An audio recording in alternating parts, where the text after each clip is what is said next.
It's 9:10 in the morning. I'm usually much more wide awake than this, but during the summer, I have to wake up very early for my summer hours. And by the time I get to the weekend, I am just beat. I'm beat. And so I tried to stay up late and play some Final Fantasy 16 with the wife. But but she and I were both so tired from the week. I think we made it to about 12:30 in the morning before we were finally just out of it. Which is a shame because we're both enjoying the hell out of it. You know that your partner is enjoying something when they go to leave the room and to like use the bathroom or check on a pet or whatever, right? They go to leave the room and they ask you to pause the game or the show, right? I feel like that's definitely an indicator that the person is enjoying it when they ask you to pause it when they're leaving the room. They don't want to miss any of it. So this is the first time in a while my wife and I played a video game together, and she's just like, can you pause it, right, when she's in this room? So I take that to mean she's enjoying it quite a bit. So it's been pretty fun. Um, what's going on with Red Hand of Doom this morning? All right. So Red Hand of Doom this morning, we are supposed to be the final session, but we have one person that can't make it. And I gave them the choice last week that they could not play today and they could play next week. They could just play today and then that would be the end of the campaign. Or they could play today. I would bring back a lot of the content that I was going to have to cut, and then when the other person gets here next week, we could enjoy all of that together. All right, so we got a few things we need to do. The most important thing we need to do is the final boss's stats. We still got to do that. Let me change the music out. Nobody can even hear the music from what I understand. I've been having a lot of sound issues again with my Computadora. So that is on my to-do list of things to fix. I'm probably just going to have to get a digital soundboard and start feeding all of the inputs into the digital soundboard and then control stuff that way. I'm just being kind of lazy about it. I don't know, but I definitely need to get that sorted out. Let's see. Turn edge up. I don't know why it was so low.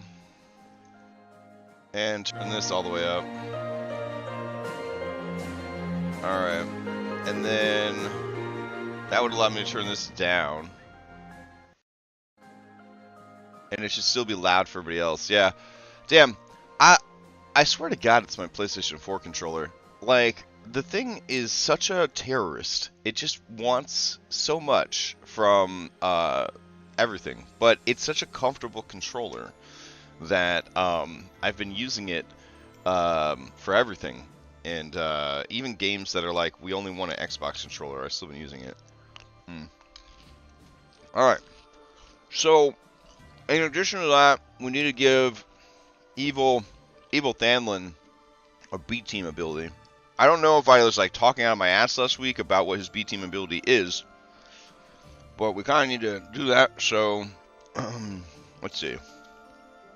We need our B-team document real quick. Red Henna Remix B-team document. So we'll do it like this. We'll do half and half for now. That's fine. All right. So they got Sasha, Rafina, Werg, and Dobby. So Werg and Dobby should definitely return to the party. So let's go to roleplay table. All right, and let's lay out all the fucking people that we got. So let's not just go there, but let's make this the active table.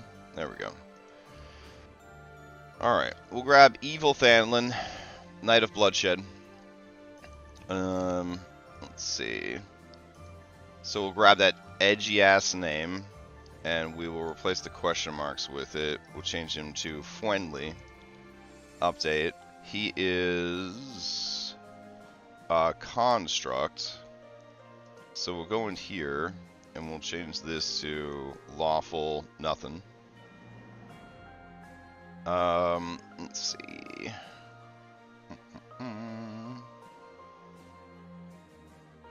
He's medium. He's definitely not human anymore. Oh, he's still using a player character sheet. That's why I can't just change his character type. That's fine. That's fine. That's fine. All right, so we'll drag him out. Good. Let's see. So I guess he's not really dead anymore, but he's basically dead. So we'll go ahead and, oops. Nope, that's not what we wanted. We will reset this whole field. There we go. Alright, and then we got Sasha. And let's see. Where the fuck is Sasha at? Sasha. Alright. Then we got Rafina. Check. Okay. Then we got Werg and Dobby. So Werg and Dobby are going to be coming back. Werg. Dobby. Alright. Should probably clear all these guys out of the way. There we go. So Werg and Dobby. Okay, so they would have probably leveled on their own. So let's see. Passive, big friends, carry a bunch of stuff without bothering, intimidating presence. When you qualify for a strength intimidation check, add double your strength mod to the check. That seems pretty good. Let's see. Alright, we're gonna do the last one is going to be let's see. Active action once per short rest. Hooting smash. Let's see. This would be Werg and Dobby jump in and each make their full allotment of attacks on the same target. Then jump back out. Sweet.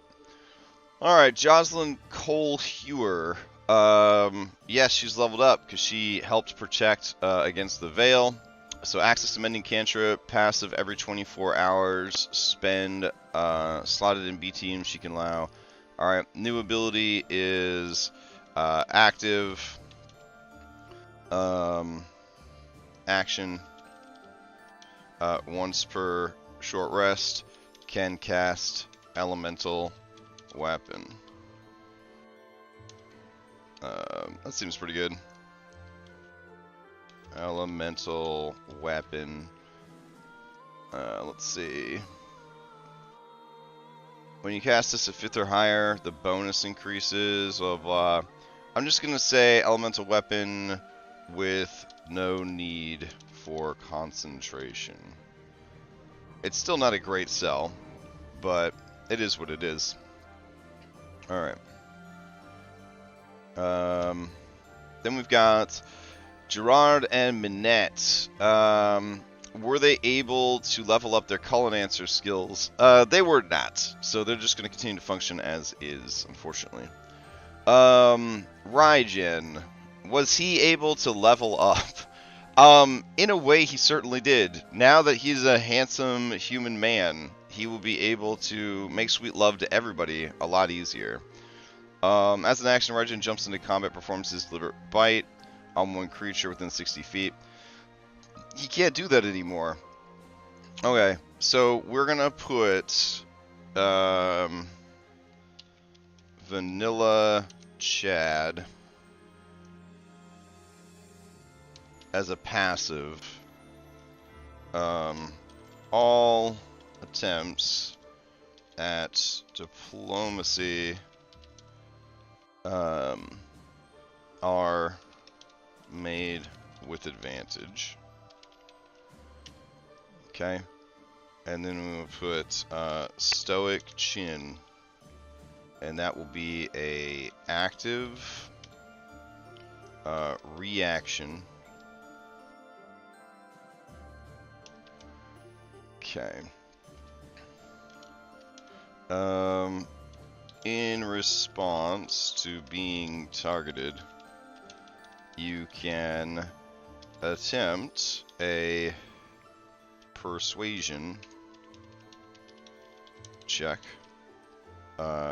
and substitute the check for your AC or saving throw. Wow, that's pretty fucking good. Once per short rest. Alright, Gina Slick Trigger, did she level up? I would say yes, because she took place in this war. She found she's going to be famous, and it's going to help her business, all that kind of stuff.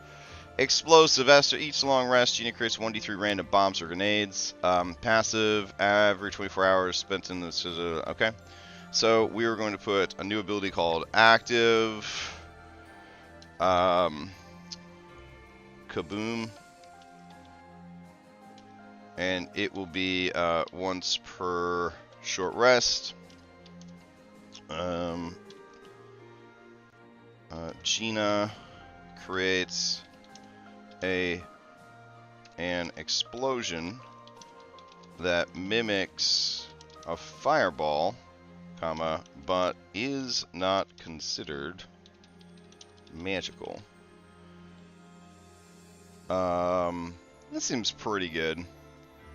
Let's see. Not giant, Gina. Creates an explosion that mimics a, we'll say, 7th level fireball, but is not considered magical. That could be useful, I guess. Would it be an action to do it though? So yeah. Alright, so action. Alright. Braun Bronson, action or bonus action. He's definitely leveled up. He saved Brindle. He can do Bless. He can also now provide, let's see, passive, humankind's determination. Once per short rest, you may re-roll a d20 you just rolled, but must keep the new result. Alright, Umeg Stormsteel. Obdurate, as a reaction, if you fail a save, reroll that save with advantage. That's pretty good. We're also going to give him the passive ability. Passive. Enduring. So, this is going to be all PCs. End each short or long rest with 11 temp HP. It's not great, but if you're worried about using your stuff for other things, it's pretty good.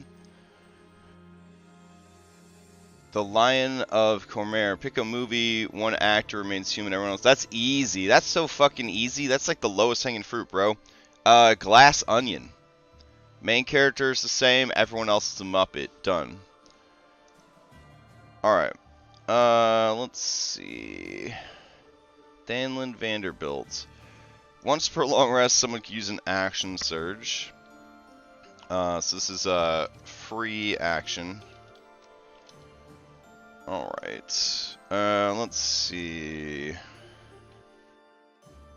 And then we will put Unholy Distraction. will be another ability. So let's put active, action, once per long rest, unholy distraction, or we could put built to bleed. Oh yeah, that sounds fucking cool. Alright. Thanlin jumps in for the duration of the combat.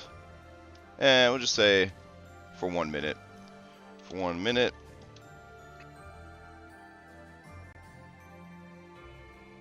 God, that action economy is gonna be fucking busted as hell. Alright. John Wick 4 is a pretty good answer too. That is a pretty good answer. Honestly, Disney just waste their licensing because they could be doing so much more with the fucking Muppets. You know what I was thinking about the other day?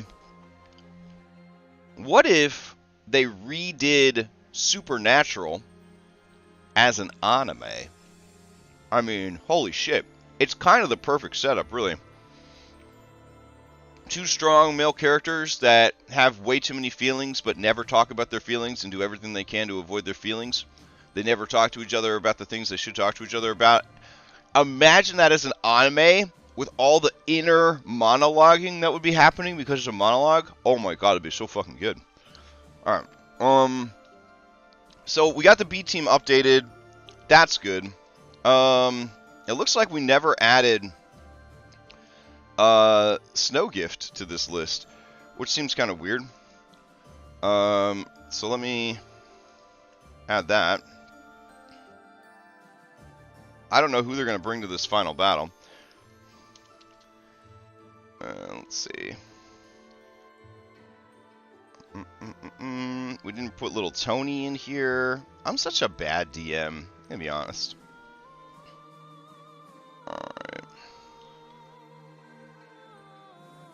Alright, so Esha, Snow Gift, and Tyndall Firmhorn. They are dwarves. Let's see.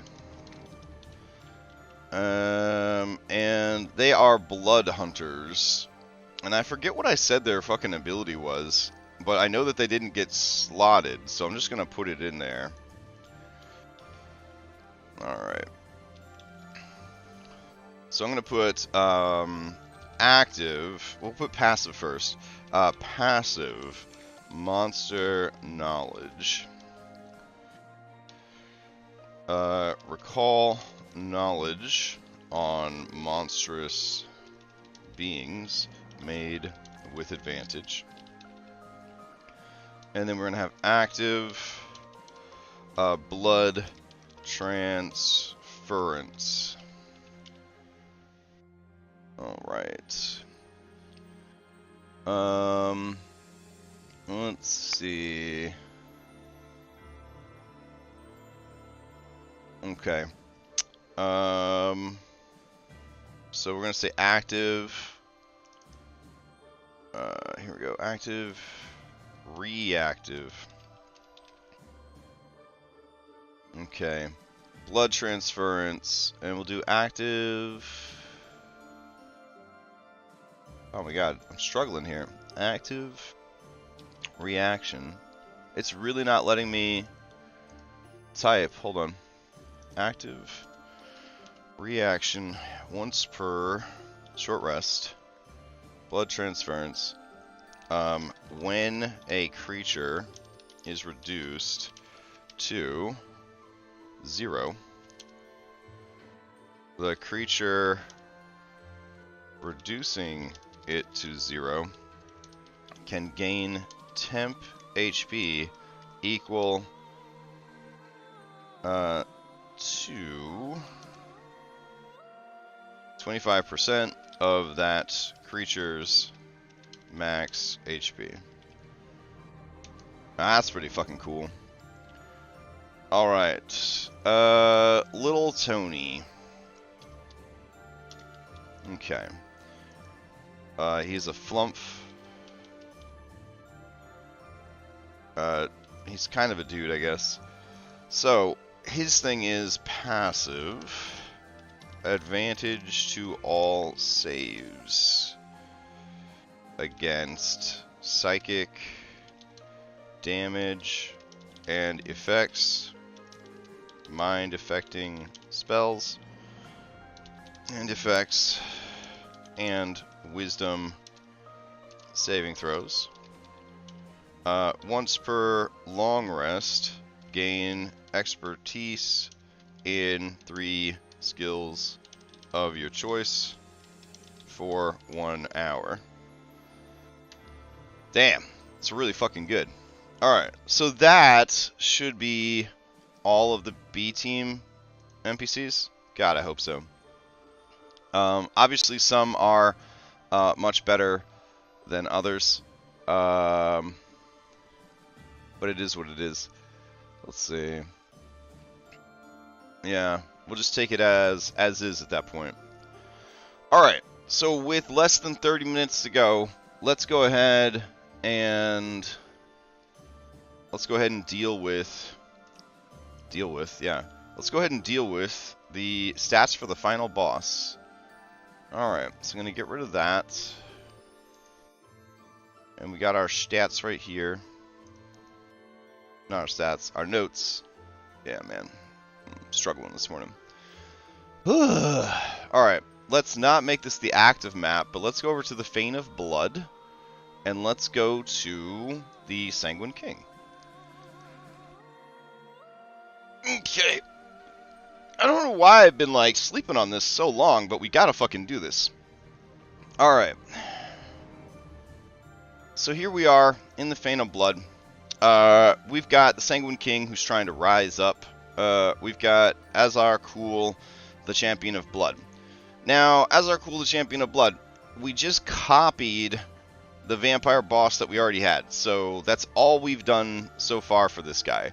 But we know that he is a badass cleric. He's like a high-level cleric. He has so many abilities here that it's kind of like stupid, really. It's just stupid. So we've got to figure out what about Azar Cool is a big deal. In the original, he was a half blue dragon, which was kind of hype. So he did have a cool breath weapon that he could do. Doesn't have that anymore because he's just a vampire hobgoblin this time around. And I don't want to overdo vampires because I'm doing vampires in my other game, but, you know, what else is really going to care about blood as much as these guys? Vampires, right? But vampires can be very weak, so I'm not sure I like that very much at all. Now, breakfast sounds. So, let's go to... Alright. We gotta get Succubus Incubus out here. Let's see what's going on with that. I don't think he's gonna be kissing anyone. Telepathic Bond. That's fine. The stats are so bad for Incubus in this. Incubus attacks. Alright, hold on. We'll look at the character sheet that is provided for him in this adventure. So, let's see. High Lord, or High Wormlord Azar Cool. He is a half-blue dragon, Cleric 11. Alright. He is bringing to the table some good spells of Trickery and Destruction. A lot of summon monster spells. This dude had a lot of summon monster spells. He's immune to electricity, paralysis, and sleep. Good to know. He has some really dope armor. Remember, this was 3.5 edition, so basically like right before Pathfinder. So everybody had to essentially fill out their taxes. They had to explain why they had the things that they have when they have the things. His saves were bananas, a +5 total to all of his saves, because he had a Cloak of Resistance +3 and a Ring of Protection +2. So all of his saves were at a +5. That sounds pretty cool. So why don't we, for starters, just kit him out in a bunch of dumbass gear. So we're gonna put plate armor. We'll give him plate armor +2. And let's see, instead of a flat, we'll give him equipped armor. Alright. And then we'll give him a shield. I don't know how he's kind of doing his job with a shield. We'll give him a shield +2. There we go. Alright, we're going to give him a cloak of protection.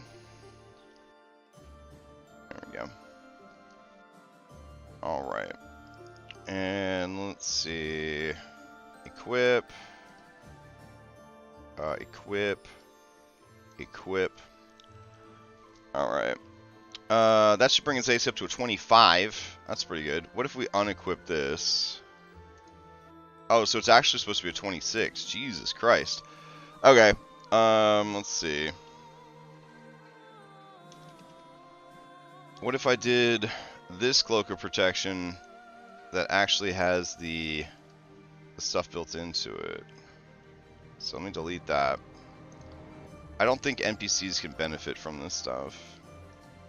Let's see. Oh, they can. Alright. And then let's go ahead and grab Hobgoblin. And they should have... let's see. Fuck.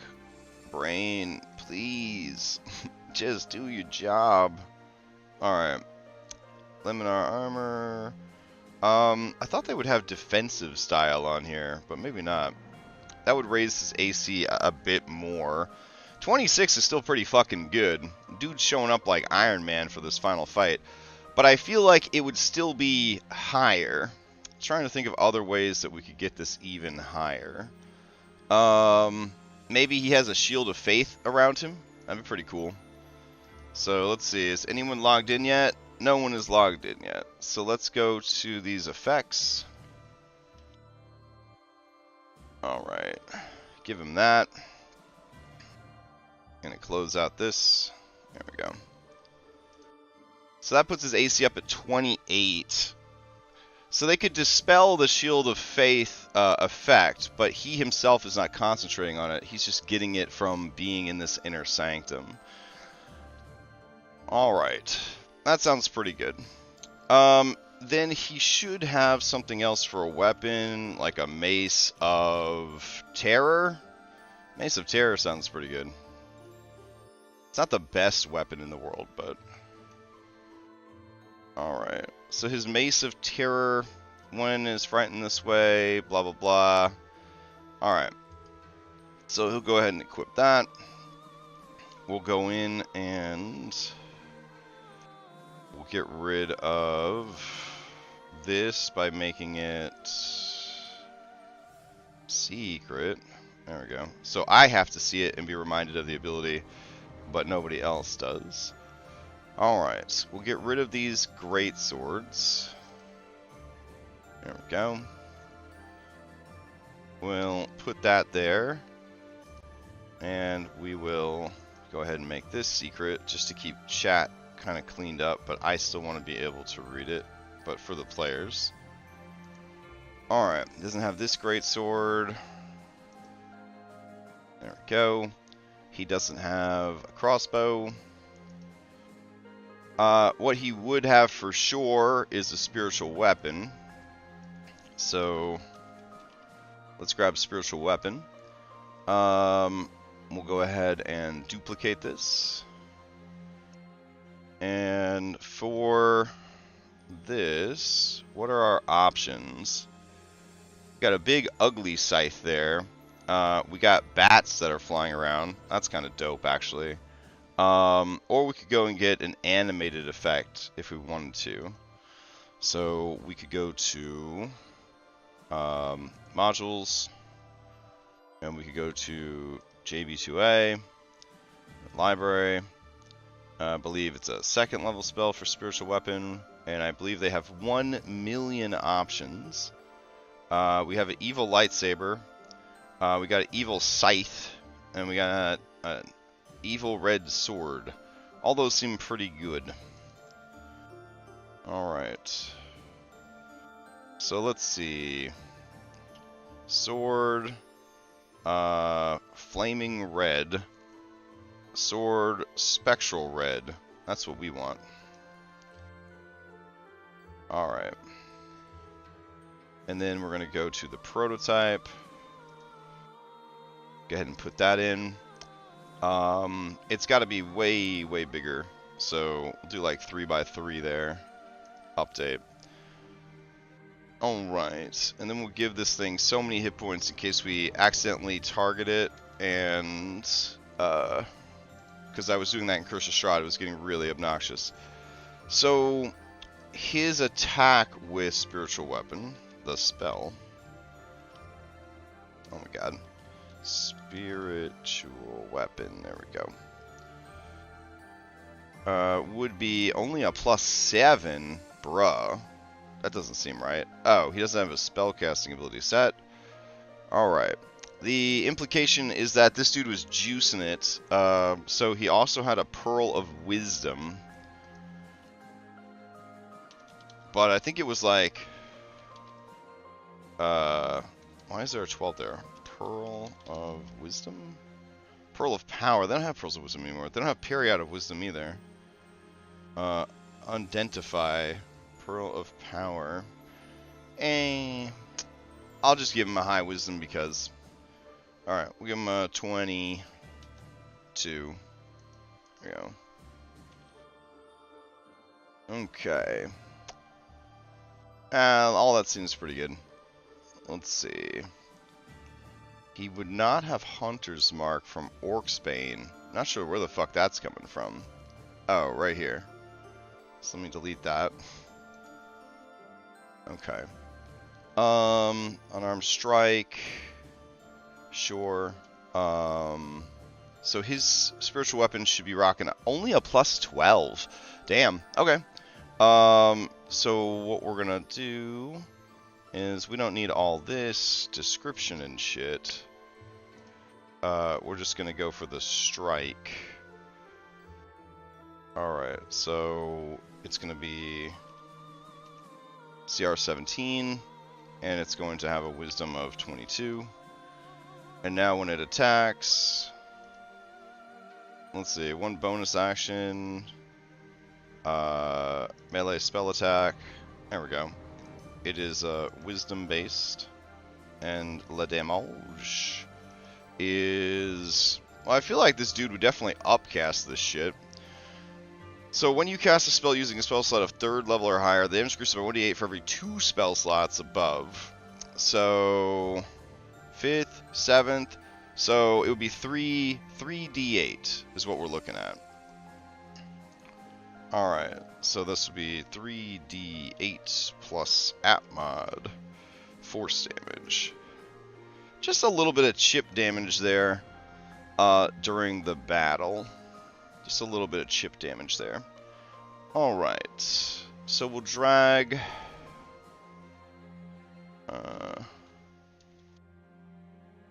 let's see. So we'll do Azar's 7th level spiritual weapon. Alright. Ah, it's just glowing? It's not swooping and flying around? Buddy. That's no fun. Alright, let's find a different weapon that will float around and look cool. Let's see. Double lightsabers. Hammer.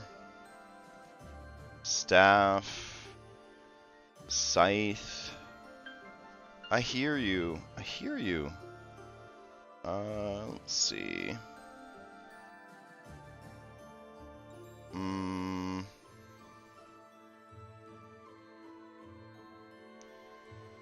Man. Alright, what about this one? Astral Purple sounds pretty cool. It'll turn red with the lighting. There we go. Alright, I think that's a fucking hammer, but, you know. get the general sense. God, this sucks. Let's see. Here we go. Nice. Alright, I'll take it. A big-ass halberd? Sure. Update token. Okay. So, there's that. He won't have that until he casts it or whatever. That's fine. Other things that he should do. Custom attacks, cool abilities, all that. He read the book. Yeah. Oh, you're right. The book from Solasta. Every 100 years, he's read the book to get his wisdom just a little bit higher. Okay. So let's see. Spider climb, shape change. I don't really need all that stuff. So we'll go ahead and delete the shape changer bits. We'll keep the regeneration because it's good to have. I'm not really concerned about Misty Escape. Martial advantage, definitely want to keep that. Infernal tactics. It can swap the initial result of the chosen creatures among them. That's pretty cool. I have to remember that exists. I forgot to do that for Azar. Cool. Paragon actions. Fighting style defensive. Okay. So, is this coming into play? I think it is. Fey Ancestry. Ferocious Surge. When the knight hits with an attack that isn't a crit, he can turn into a crit. Son of a bitch! See, this is the problem of having too many fucking attacks. Okay.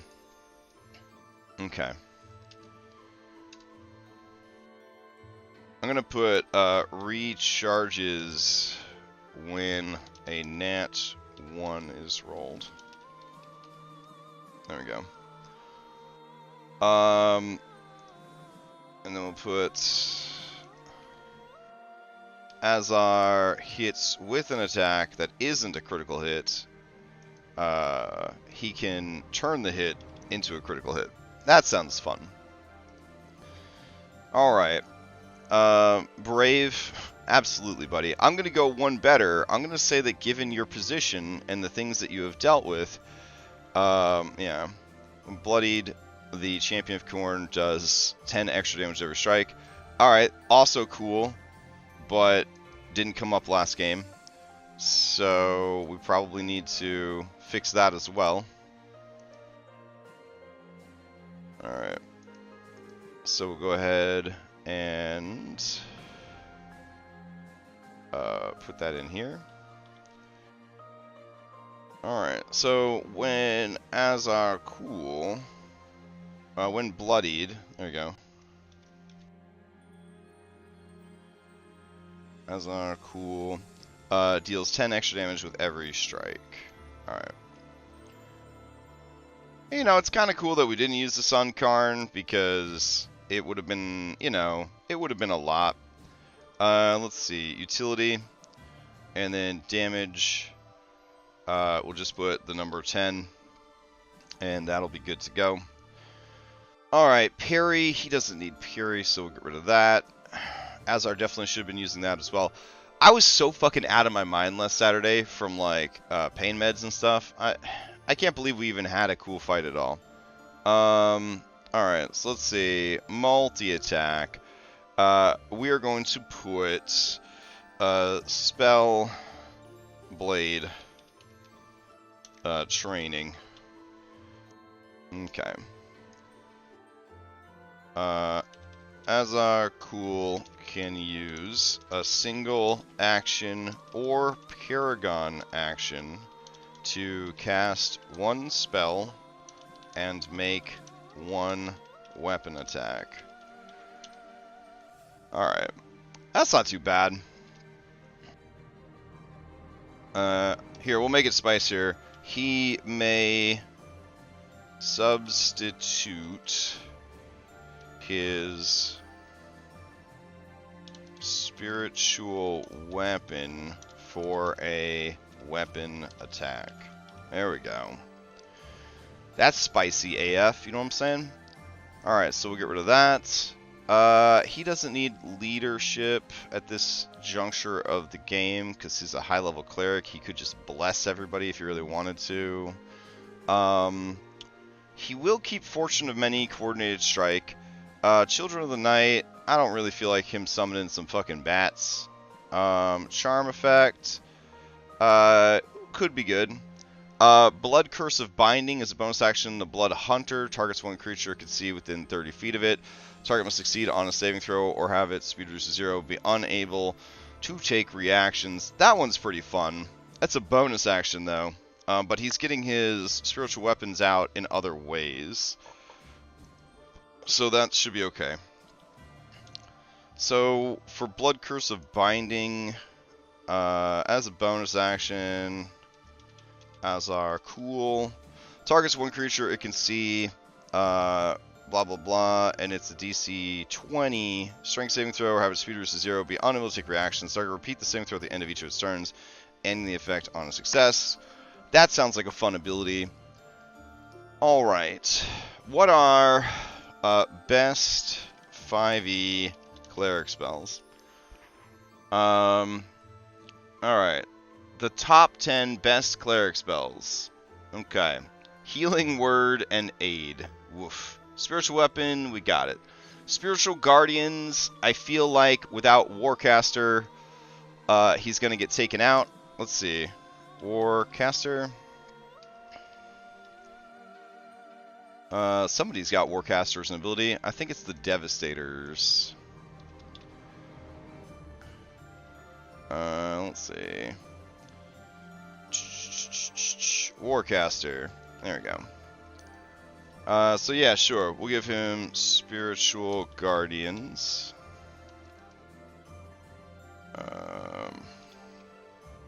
There we go. Bless. Bless is pretty baller. Revivify. Greater Restoration. Honestly, after all the shit that they were dropping in the last match, yeah. Heal. Sure. Alright, we gotta go down here. 5th edition. Everything's overpowered. We'll just make him a 20th level caster. Unfortunately, people have logged in, so I can't, like, give him a long rest and stuff, but that's fine. Cure and mass cure wounds, guidance, and mass heal. Okay. Alright. Why wasn't Flame Strike on that list? So weird. He's also got Irenaeus with him, so we need those guys. Do I have a Fiends folder in this campaign? Probably not. Probably not. Alright, so we'll grab some Irenaeus.